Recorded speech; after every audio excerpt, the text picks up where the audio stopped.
देखो बोर्ड पर एक बार फिर से आपका ध्यान होना चाहिए, आपने जो प्रयोग कर रहे हैं वो कर रहे हैं किसका, इज, एम, आर, ये आपकी जो प्राइमरी हेल्पिंग वर्ब होती है इसका।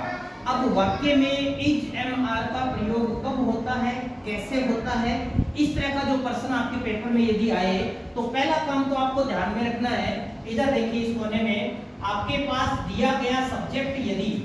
एक वचन हो, जिसको हम इंग्लिश में सिंगुलर बोलते हैं, अगर सब्जेक्ट आपका सिंगुलर हो तो अपने जो is, am, are helping verb दे रखी है उसमें किसका प्रयोग करेंगे,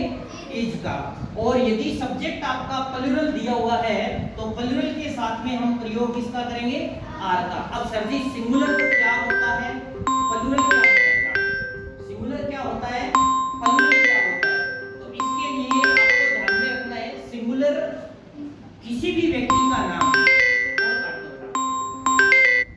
किसी भी व्यक्ति का नाम सिंगुलर होता है, या फिर ही, सी, इट जो आपके पास प्रोनाउन दे रखी है वो सिंगुलर होती है। और प्लूरल क्या होता है, वी, यू, दे, आई हालांकि होता तो सिंगुलर है पर इसके साथ में वर्ब जो हम काम में लेते हैं वो प्लूरल काम में आती है। तो यहाँ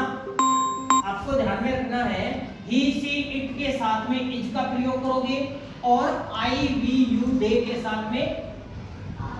आई के साथ में नहीं, आई को छोड़ के आर का प्रयोग करोगे और आई के साथ आपको किसका प्रयोग करना है, एम का। इधर जो वाक्य दिया हुआ है, रमेश सिंगुलर है तो इज आ गया,